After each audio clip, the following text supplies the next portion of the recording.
오늘의 말씀입니다. 사도행전 11장 21절 말씀입니다.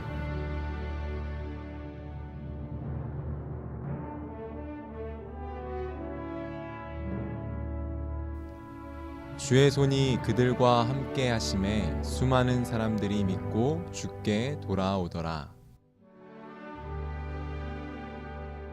환히 웃으며 우리 양옆에 있는 분들, 앞뒤에 있는 분들 동서남북으로 한번 인사 나누실까요? 올해 한 해도 하나님의 복 많이 받으시죠. 인사하시죠. 예.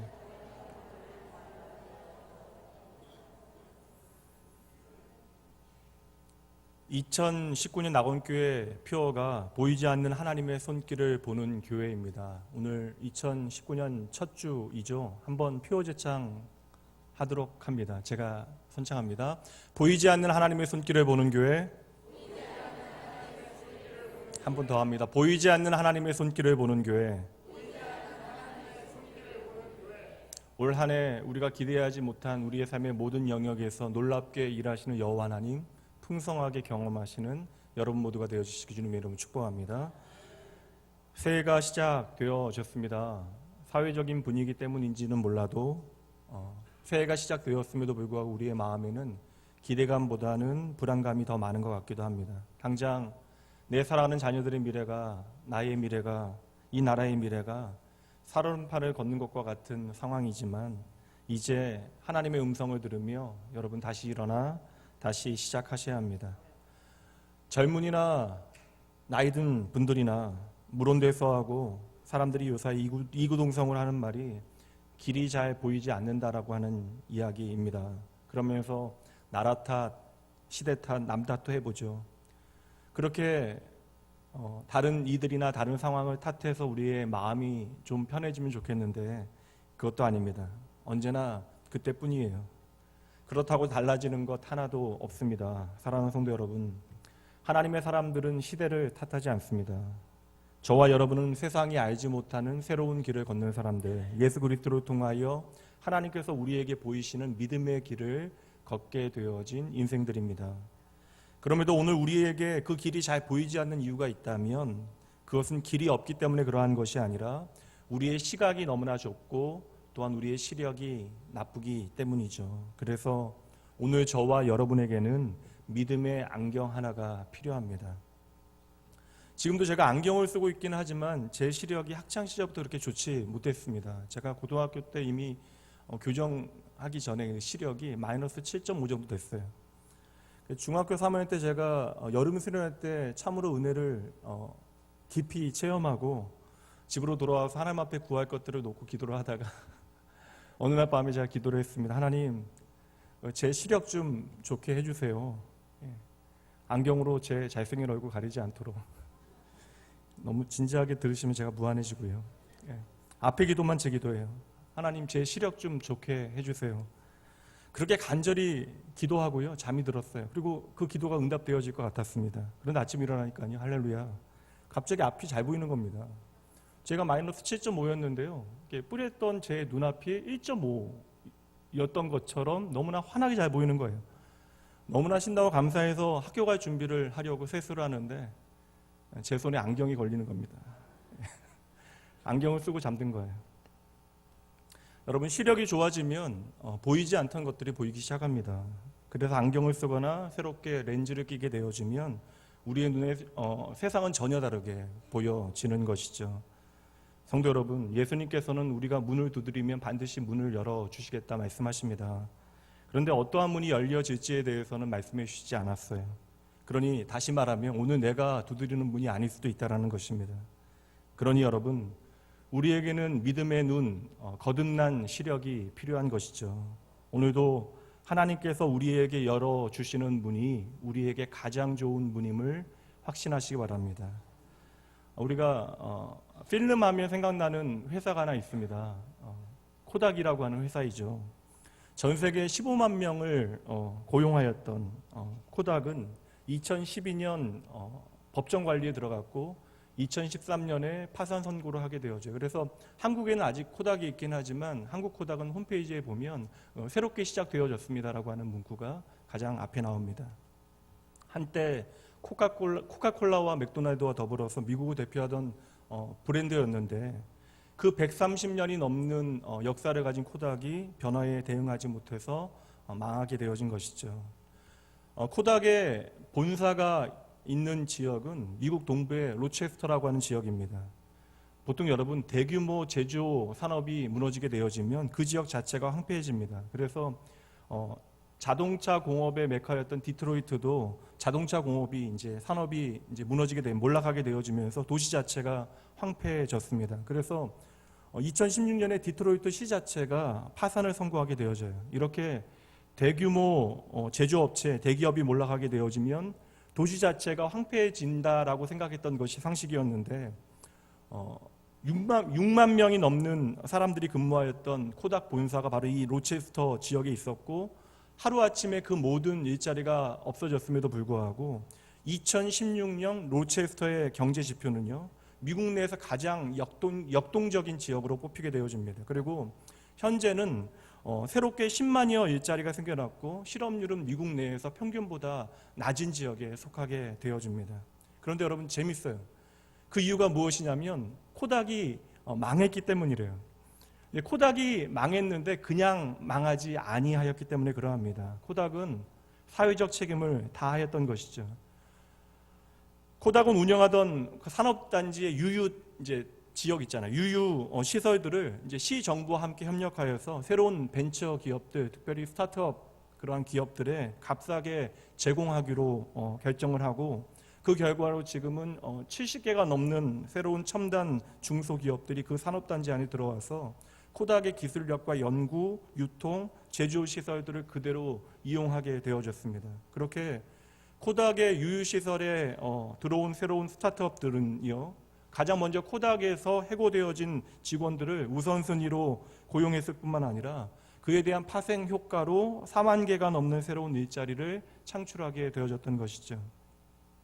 여러분들도 뭐 기사 보신 일 있겠지만 얼마 전만 해도요, 몇 년 전만 해도 코닥이 망한 이유, 코닥이 망한 5가지 이유, 가장 유명한 저널에 실리기도 하고 많은 사람들의 이야기에 회자되어졌는데 이제는요, 코닥처럼 망해야 산다라고 이야기하기 시작합니다. 그리고 2016년 말씀드렸던 디트로이트라고 하는 도시는 파산을 선고하게 되어졌는데 2016년에 파산한 코닥을 딛고 일어선 로체스터의 벤처들이 미국 전역에 올해 착한 성장을 한 지역으로 선정되어집니다. 물론 일부러 떨어진 씨앗은 아니었지만 땅에 떨어지게 되어진 코닥이 한 알의 미랄처럼 수많은 열매를 맺게 되어졌던 거예요. 다시 말하면 전혀 예상치 못한 일들이 벌어진 것입니다. 세상의 이해와 상식과 가치를 뛰어넘는 일이 벌어진 것이죠. 거기에는 이제 망했다 여겨질 그때에 전혀 새로운 시선으로 절망의 자리에서 남들이 보지 못했던 길을 보았던 사람들이 그 자리에 있었기 때문입니다. 오늘 말씀 보세요, 여러분. 너무나 희망차고 아름다운 말씀이지만 오늘 말씀의 시작은요, 예루살렘 교회 해체 흩어짐으로부터 시작되어져요. 날마다 부흥하고 그렇게 행복했던 예루살렘 교회가 하루아침에 깨어지게 되어집니다. 교회를 섬길 수 있는 귀하고 아름다운 직분들을 세우고 그를 통하여 하나님의 놀라운 일들을 기대했건만 가장 사랑하는 교회의 지도자가 죽임당하게 되어지고 그렇게 날마다 성장하고 부흥하였던 예루살렘 교회는 하루아침에 흩어지게 되어졌던 것이죠. 단 한 번도 생각하지 못한 이별입니다. 준비되어지지 않은 이별이에요. 그들은 울면서 짐을 싸며 왜 이러한 일이 우리에게 벌어졌는지에 대한 이유조차 몰라 하나님 앞에 그 이유를 묻고 또 물었을 것입니다. 그런데 그렇게 울며 흩어진 그들을 통하여 새로운 복음의 씨앗들이 뿌려졌던 것이죠. 그리고 그렇게 이 땅에 두 번째 세워진 교회가 여러분 잘 아시는 안디옥 교회입니다. 근데 여러분, 여기서 하나님께서 일하시는 방법을 보셔야 돼요. 안디옥 교회가 이 땅에 두 번째로 세워진 교회라면 우리의 생각에는 예루살렘 근처에 세워진 교회라고 생각해야 되잖아요. 근데 여러분, 안디옥이라고 하는 지역은 예루살렘 근처가 아닙니다. 안디옥이라고 하는 지역은 우리로 이야기하면 서울에서 목포보다도 훨씬 더 떨어진 그러한 곳이에요. 오늘 말씀의 배경을 다시 한번 보도록 하시죠. 19절 말씀입니다. 그때 스데반의 일로 일어난 환란으로 말미암아 흩어진 자들이 베니게와 구브로와 안디옥까지 이르러 유대인에게만 말씀을 전하는데 그렇게 예루살렘 교회에서 흩어진 울며 사방으로 이제 흩어졌던 이들이 보세요, 여러분. 복음을 전했대요. 그렇게 저 멀리 안디옥까지 흩어졌음에도 불구하고, 그리고 20절 마지막에 보세요.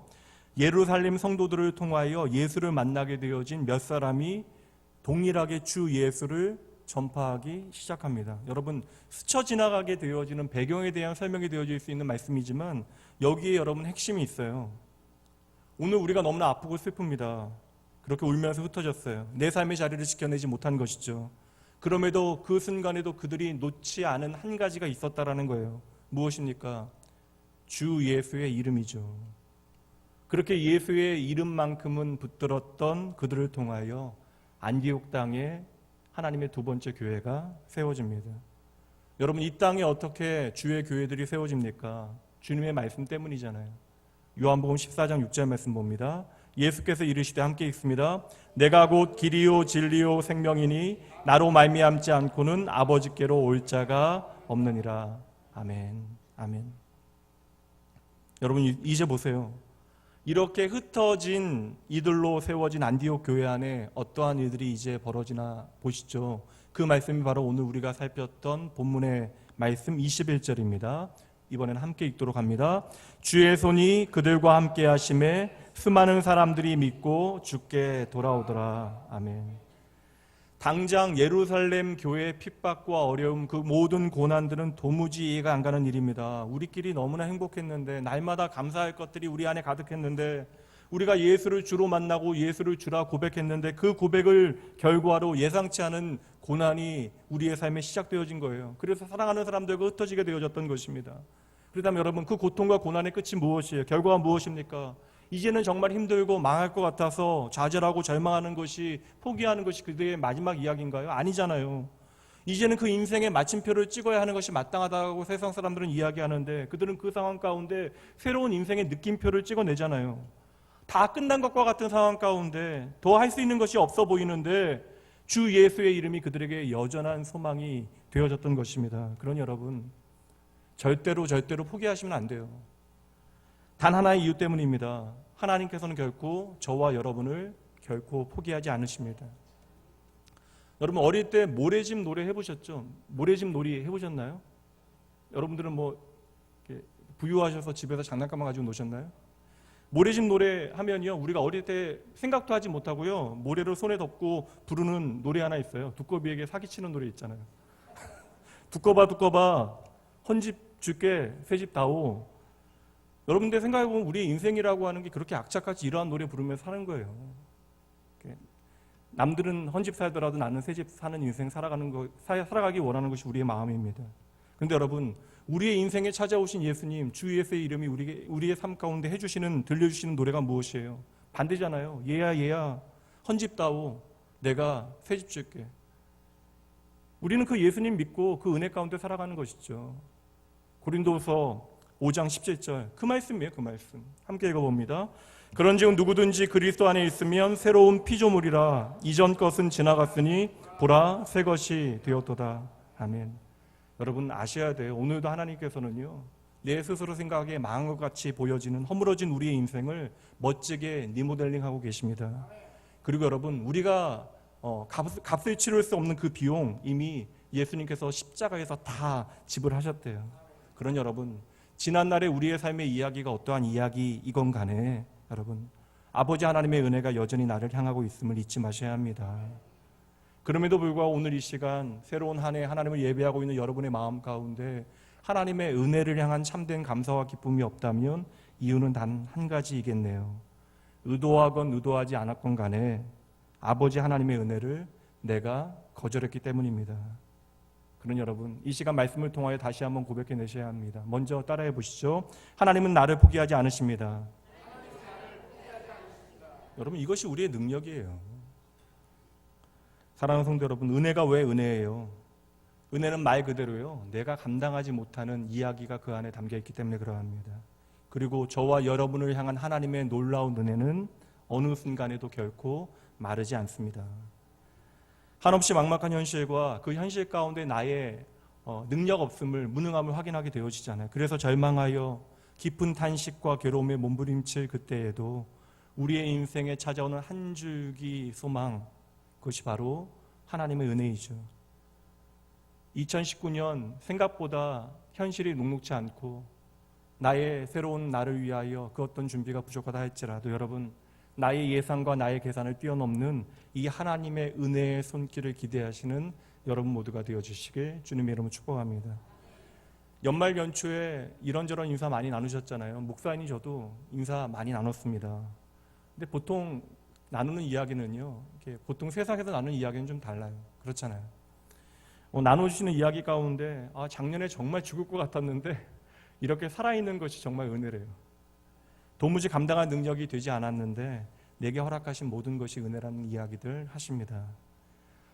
그 고백을 하시는 그 상황 가운데 모든 것이 좋아졌기에 그런 고백 하시는 것이겠어요? 아닐 거예요, 여러분. 여전히 왜 힘들지 않겠습니까?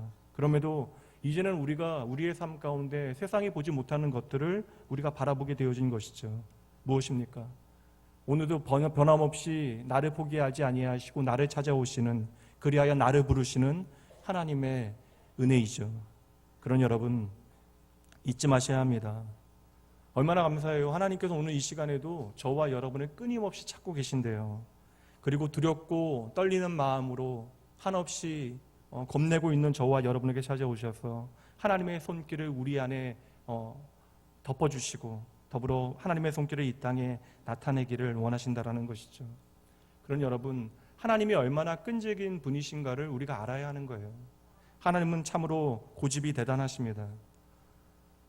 하루의 일과가 끝나가는 그 마지막 시간까지 하나님께서는요, 주의 포도원에서 일할 수 있는 일꾼을 찾으시는 포도원 주인과 같이 우리는 우리 스스로 내 자신을 포기한 그 순간까지도 하나님께서는 나를 찾아오시는 분이십니다.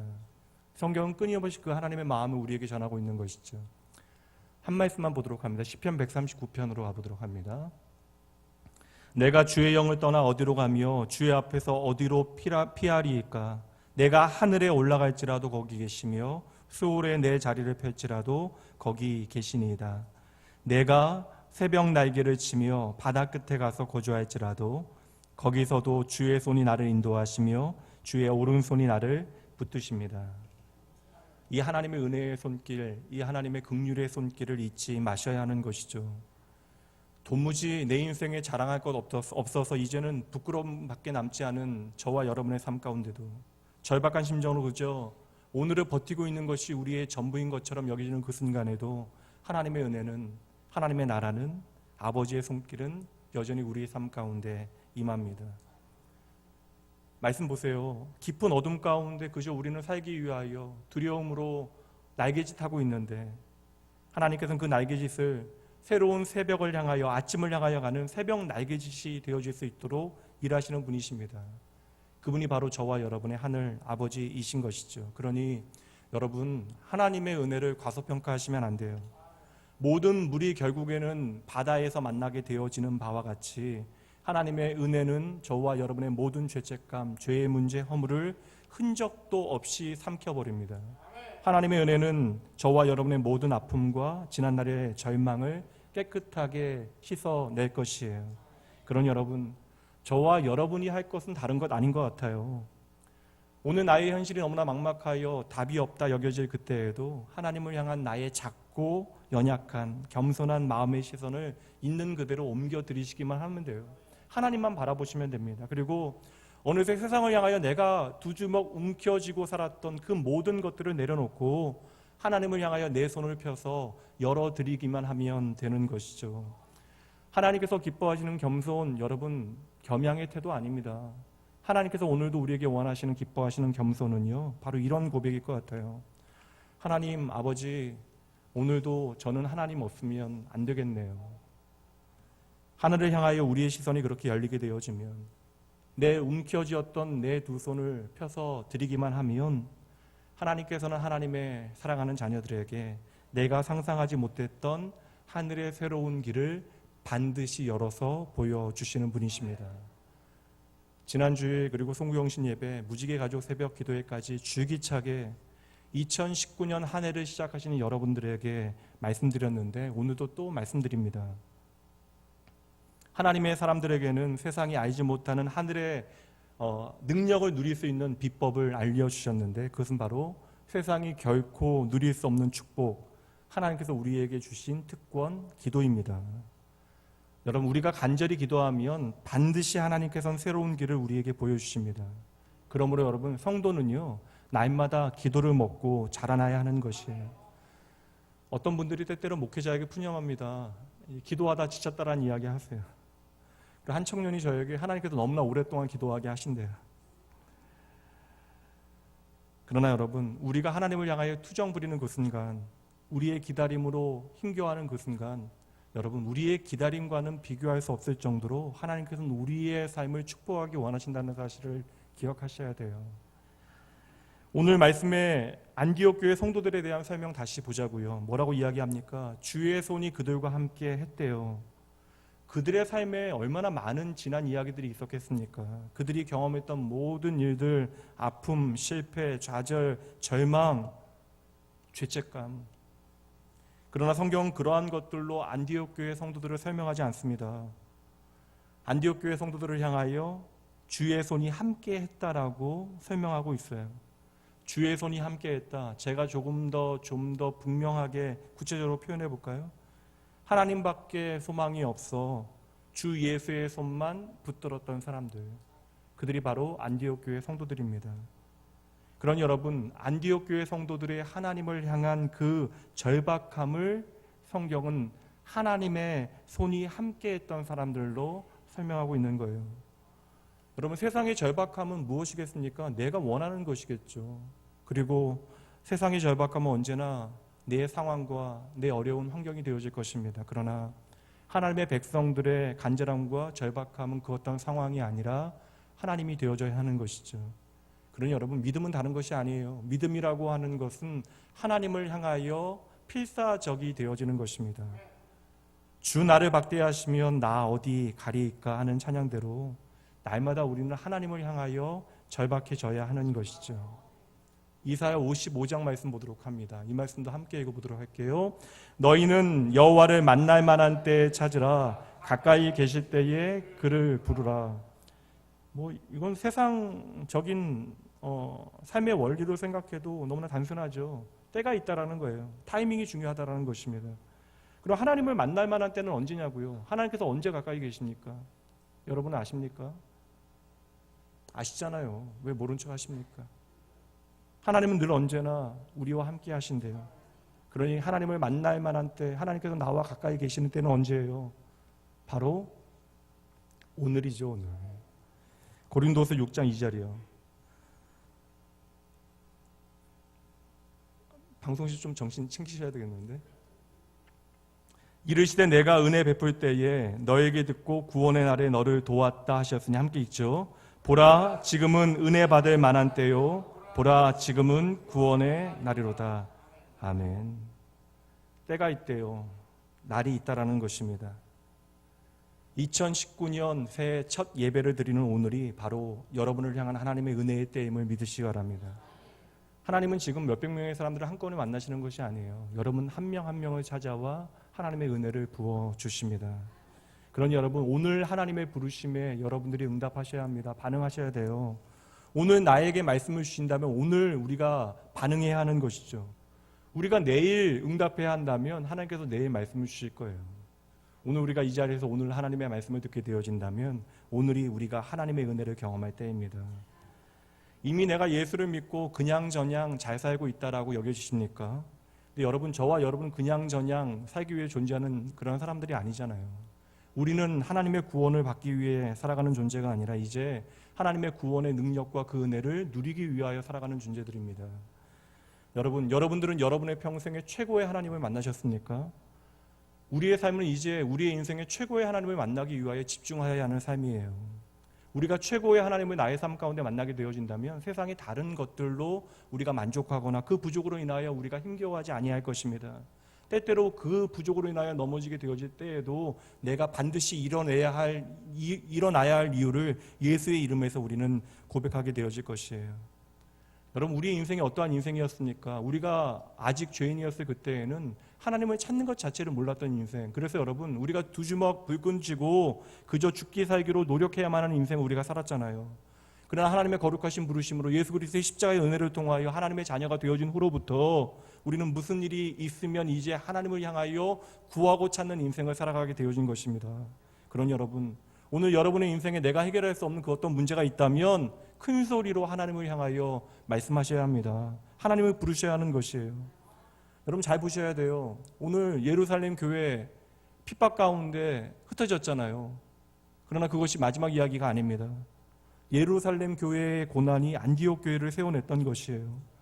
여러분 믿음이 무엇입니까? 안디옥으로 흩어졌음에도 불구하고 이 고난의 이유를 내가 오늘 당장 이해하지 못함에도 불구하고 그 믿음의 사람들은 그 자리에서 한 가지 놓지 않았다라는 거예요. 주 예수의 이름. 예수가 나의 구원자, 나의 주인이심을 그들이 잊지 않고 살아갔던 것입니다. 그리고 예수의 이름을 붙들고 살아갔던 것이 그들의 모든 상황 가운데 능력이 되어졌던 것이죠. 그런 여러분, 하나님의 백성들의 고난은요, 고난으로 끝나지 않아요. 매일 드리는 말씀이잖아요. 그 고난 때문에 우리 망하지 않습니다. 죽지 않아요. 하나님의 백성들의 고난은요, 도리어 하나님의 보이지 않는 은혜의 손을 보게 되어지는 그러한 시작이 되어지는 것입니다. 여러분, 하나님의 말씀 성경이 무엇입니까? 바로 보이지 않는 하나님의 손을 우리에게 펼쳐서 보여주고 있는 것이잖아요. 이 성경에는 보이지 않는 하나님의 손에 의하여 일어난 수많은 기적과도 같은 이야기가 가득 담겨져 있는 것입니다. 더 정확하게 말씀드릴게요. 기적이 아니에요. 하나님의 은혜입니다. 성경 속의 모든 인생에 대한 기록들, 삶의 이야기들, 척박한 환경을 극복해냈던, 개척해냈던 영웅들의 이야기가 결코 아닙니다. 성경에 등장하는 사람들이야 다 저와 여러분과 똑같아요. 그들은 모두 내 삶 가운데 나를 찾아오신 하나님의 은혜의 손길을 만났던 사람들입니다. 사랑하는 낙원교회 성도 여러분, 이 자리에 여러분 역시 내 삶 가운데 보이지 않는 하나님의 손길을 보는 2019년 한 해 되어지길 주님의 이름으로 다시 한번 축복합니다. 오직 주 예수 그리스도의 이름만 붙잡고요, 하나님을 바라보는 여러분에게 보이지 않는 하나님의 은혜가 그 놀라운 손길로 나타나서 실타래 같이 엉켰던 모든 문제들이 해결되어지고 내가 도무지 해결할 수 없는 단절되어진 관계의 문제들이 풀려나고 내가 해결할 수 없는 경제적인 고통들을 능히 이겨내고 실패로 얼룩진 인생의 새로운 기회의 하나님을 반드시 만나시는 여러분 되셔야 합니다. 다시 말씀드립니다. 보이지 않는 하나님의 손길은요, 무엇보다 먼저 그 하나님의 손길을 갈망하는 자들에게, 사모하는 자들에게 주어지는 것들이에요. 목마른 사슴이 시냇물을 찾기에 갈급한 같이 영적으로 갈급한 심령에 성령의 임재와 능력이 나타나는 것입니다. 그리고 여러분 마음에 아름다운 결단들이 있을 것이에요. 말씀에 대한 반응들이 있을 것입니다.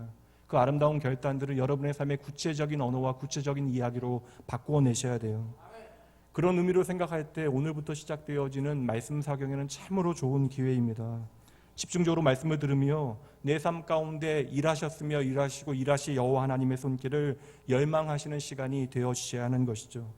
매번 제가 이맘때면 드리는 말씀이긴 하지만 언제나 말씀 사경에는 나하고 전혀 상관없는 이야기다 하시는 분들, 오늘 그분들이 이 말씀 들어야 할 텐데요. 여러분, 하나님의 은혜가 필요 없는 사람은 이 땅에 한 명도 없어요. 그리고 하나님의 은혜는 언제나 말씀을 통하여 우리 가운데 확인되어지는 것입니다. 오늘 오후 3시에 내가 죽고 사는 중요한 일이 없으시다면 이런저런 생각하지 마시고 묻지도 따지지도 마시고 이 자리에 그냥 나오시면 됩니다. 그리고 내게 꼭 필요한 말씀을 하시 여호와 하나님을 기대하세요. 성령 하나님께서 반드시 말씀하실 것입니다. 기도하세요. 여러분, 성령 하나님, 나로 하여금 하나님의 보이지 않는 손길을 보는 시간 되게 하여 주시옵소서. 오늘 안디옥 교회 성도들이 고난과 역경, 실패와 눈물, 그 모든 걱정과 두려움을 뛰어넘어 주 예수의 이름 붙들고 그 이름 부르고 전하게 되어질 때 여러분 보세요. 그들의 삶의 자리에 주의 손이 함께 하시고 그 결과 수많은 사람들이 믿고 주님께 돌아왔대요. 중요한 사실이 여기 또 하나 있네요. 무늬만 그리스도인, 비밀 첩보 요원처럼 신앙생활 하시는 분들, 하나님의 손이 함께 하시는 증거가 무엇입니까? 나를 통하여 하나님의 그 능력의 손, 구원의 손, 긍휼의 손이 나타나고 그를 통하여 수많은 사람들이 믿고 주님께 돌아오는 일이 나타나는 것입니다. 보이지 않는 하나님의 손이 나를 통하여 나타나게 되어질 때 이어지는 말씀 보세요. 22절, 세상이 하나님의 소문을 듣게 되어지고 23절, 세상이 하나님의 은혜를 보게 되어지는 것입니다. 그리고 아름다운 이름 하나가 그 안디옥 교회 성도들에게 주어지네요. 26절 하반절 말씀, 제자들이 안디옥에서 비로소 그리스도인이라 일컬음을 받게 되었더라. 아멘. 안디옥 교회 성도들에게 주어졌던 최초의 이름이 무엇이에요, 여러분? 그리스도인. 여러분, 그리스도인이라고 하는 이 이름은 성경에 딱 3번 나옵니다.